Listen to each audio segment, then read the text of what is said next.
94.3. Hello everyone and welcome to 94.3 Local Radio.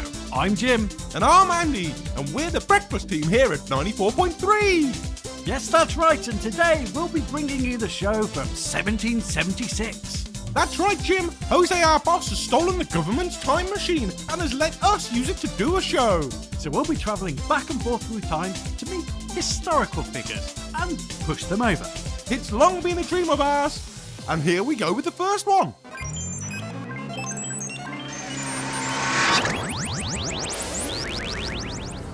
We hold these truths to be self-evident that all men are created equal. Ah!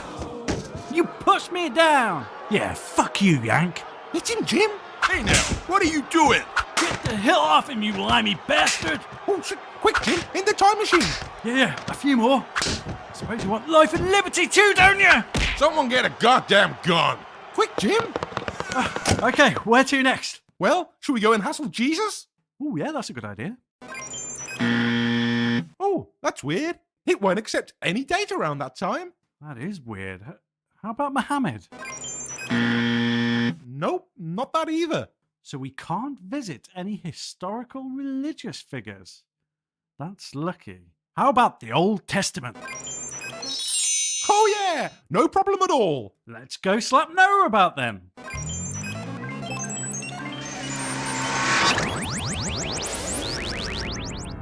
Well, hello there. You must be Noah, I assume. Why you come here to make fun of me? You're Nazis? What? No. We don't make fun of the Muslims, the Christians, but you feel free to make fun of me. No. It's more a social commentary that it's difficult to make fun of Jesus or Muhammad, but the Old Testament is kind of fair game. But that is the Jewish religion, though. You are Nazi. No, we're not. Then why I have this ridiculous accent? Oh, fuck it, Andy. Push him overboard. Quick, Jim, where to next? Well, Andy, why don't we take this opportunity to play a few adverts? Come on down to Highborn's famous Western theme park. We got everything you'd expect to find in the Wild Wild West, like Hell House, gangrene, and hookers. Although out this way, we call them lady whores, despite so many of them being men. We've got an insatiable appetite for land and a long-standing record of oppressing minorities. So if you're looking for a fun day out that includes cultural expansionism and genocide, come on down to Highborn's Wild Wild West theme park, 94.3. Hello, and welcome back to 94.3 Local Radio. And you join us now as we travel back to ancient Egypt to see how the pyramids were really built. Okay, Andy, hit the button and let's go and see.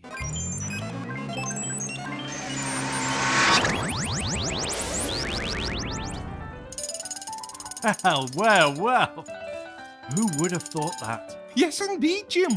What a surprise! No aliens, no slaves, just lots and lots of gay Italian artists. It's beautiful, but it can be bigger, better. You at the top, put another stone higher up. Oh! No, he's okay, we leave it there. Well, Jim, it looks like they're not going to fit it with a golden capstone after all. A golden capstone! Wonderful! What a brilliant idea! Yes, you go! This ugly man here has a wonderful idea. Tell him, Pigface. Well, a golden capstone. Nah, I do not like it. You are a bitch, Hugo.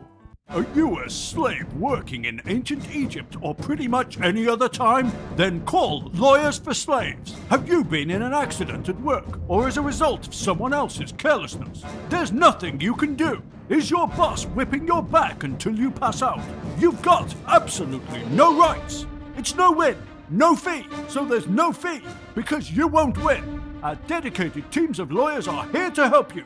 But it's pointless, because you've got no rights. Lawyers for Slaves. Warning, lodging a complaint will get you whipped and beaten extra hard as an example to the rest of your family. Pursuance of your case will have you executed. 94.3. You're listening to 94.3 Local Radio, and we're back in the studio. That's right, Jim, and you listeners out there are in for a real treat today, as we've got a rather special guest. That's right, Andy. We're here with none other than one of history's greatest dictators, Napoleon Bonaparte. Thank you, friends. I'm a big fan of the show. Not possible. But nevertheless. Okay, so what point in your disastrous, ill-fated life are you right now? What? What are you talking about? I've just won the Emperor competition, the Napoleonic Wars, and we've just started the Peninsular Wars, which I'm feeling pretty optimistic about. And I've got my eye on Russia too. Well, that's if you don't get short on time. No, I think I'll be okay. I have plenty of time. No, you don't understand. Short on time. Short. You're short. Oh, yes. I say yes. You're making a short joke. That one was quite a good one. My friends always say I stay in hotels because of the minibars. Oh, that's really quite good. Yes, very funny indeed. Yes, I met Nelson recently. He asked me what I wanted to be when I grow up. Well, I must say you're a good sport. Yes, I am short, but it's just a tiny problem. Well, who would have thought it? Napoleon is a nice guy after all. Yes, I'm a good guy, I just want to bring peace and enlightenment to Europe. Well, you can't argue with that, Andy. A truly nice guy, but history will remember him as a monster. What? Why? You'll find out. And now, over to the phones. Yes, so if you're listening out there and have got any questions for old Boney, why not phone in now and give us a call? Okay, Jim, we've got a call. Line 1, you're on the air. Berland! Is that the Duke of Wellington we've got on the line? Berland! He is a funny guy. I hope after this we can be friends. I very much doubt it. Okay, Jim, looks like we've got another caller. Okay, Andy, put them on. Line 2, you're on the air. Hello? Hello? Who is this? I think you know who this is. I'm not sure we do. Known as a snappy dresser. You could say that about a lot of people. Cute little mustache. Go on. I killed 6 million innocent people. I think we've got the leader of the Third Reich. Oh, yes. I'd like to say hello to your Clydesdale serial killer. What's he killed now? 20? Ooh, he's scary. Yes, and you killed a lot more. Yes, I killed 6 million people. Partisans don't count. Yes, they do. Yes, but they got pretty close with that suitcase bomb. Yeah, haha, yes, but you only get one crack at the big dog. Okay, time to go, you. Hold on, I heard Napoleon on your show earlier. I was laughing so hard when I heard him say he was going to take on Russia. I tell you, when I do it, I'm going to get it right. Who was that guy? Never you mind, Napoleon. Right, I'm getting bored of this. Let's go use the time machine again. Ooh, let's go see the JFK assassination. That should be good for a laugh. Actually, Andy, we could use the opportunity to do some good. We could go back and shoot Lee Harvey Oswald before he shoots Kennedy. Well, Jim, if it were any other American president, I'd say fuck them. But seems as it's JFK, let's load up the guns.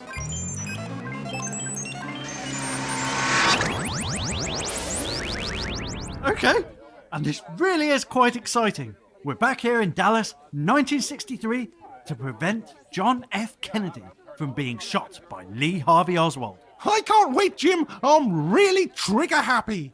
Me too, Andy. And here comes the president's motorcade, turning into Dealey Plaza. Okay, let's get in position, Andy. No, wait, what's that? Well, Jim, I think it's a second sniper on the grassy knoll. Well, it looks like the conspiracy wackos were right again after all. Jesus, he's nearly at the position where he gets shot, and there's 2 assassins. What do we do? I don't know, Andy. Quick, take a shot. Oh, shit! I hit Kennedy! You idiot! Let me take the shot. Oh, shit, so did I! I'll take another shot. Oh, fucking hell, I think I just killed him. Oh, Jesus, Andy, this hasn't gone well at all. No, Jim, it seems that Kennedy was shot by 2 gunmen after all. And it turns out it was you and me. Oh, that's not going to sit well on my conscience, Andy. No, Jim, not at all. Although, I've got to admit, on some levels, I do find it kind of... Okay, and it's that time again, so let's hand it over to the news. Hello, and Welcome to local news radio. 3 masked men have robbed the local post office in Marpool Village. Witnesses say they put the doors and windows into a van and loaded the rest of it onto the back of 2 trucks. Postal clerk Derek Smith has said, "I was in fear for my life when they took coffee breaks." Thomas Weber, the man who shocked us all with his homemade crowd taser, has been told to stop it by police once again. Mr. Weber, who ignored the police advice, was confronted by officers at 11 o'clock this morning and immediately attacked them with his taser. The police, who haven't, as yet, been supplied with tasers, were forced to shoot Mr. Weber in the head with their fully automatic submachine guns in front of a cheering crowd. "A glorious day for justice," one of the officers was heard to scream. 8 people will be shot over the next 2 weeks. The police aren't telling us who, but say they are sick and tired of all the bullshit they are getting and are going to show us all who is boss. The threat seemed wide and generalized, but the chief of police did make special mention of the town of Cranberry, saying, "And those fuckers in Cranberry better watch out. We're going to mow them all down for sure."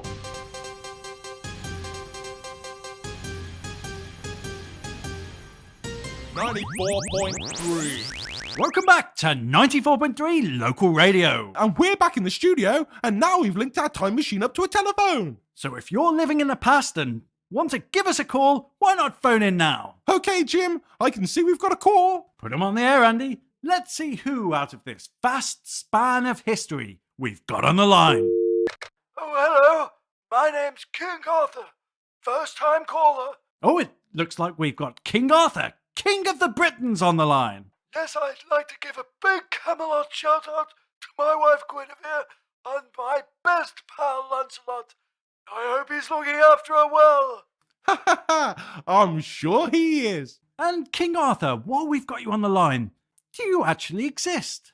Well, technically, I'm a composite of various elements of late Neolithic and early Bronze Age folklore, embodied into a quasi-mythical... Sorry, had to cut him off there. God, he likes to talk about himself, huh? Okay, line 2. Sorry, I think we got cut off there. Oh yes. Sorry, go on. Well, I was just saying a quasi-mythical... And that's why we love time travel. What a boring old shit. No wonder she went off with Lancelot. Okay, and now it's time for some adverts. My name's John Crapper, and come by my all-new flushable lavatory toilet. The days of shitting in a bucket and throwing it out the window onto people you hate are long gone, as now you can grab into a bucket that will wash it away without you having to look at your own ungodly mess. Buy John Crapper's flushable lavatories. It's the greatest invention since Scara Bray. And if you know what that reference means, you either got an unhealthy interest in toilets or an unhealthy interest in people who died thousands of years ago. And toilets. I'll let you decide which one you are, but don't come bothering me.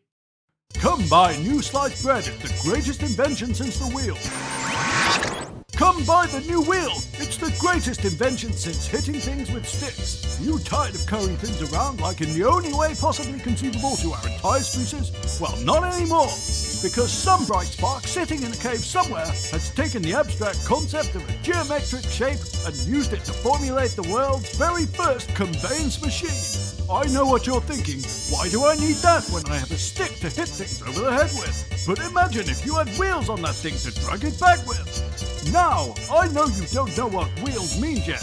And now, think of a dog barking. And now, think of a man urinating. And now, think of a dog asleep. And now, think of these things in reverse order.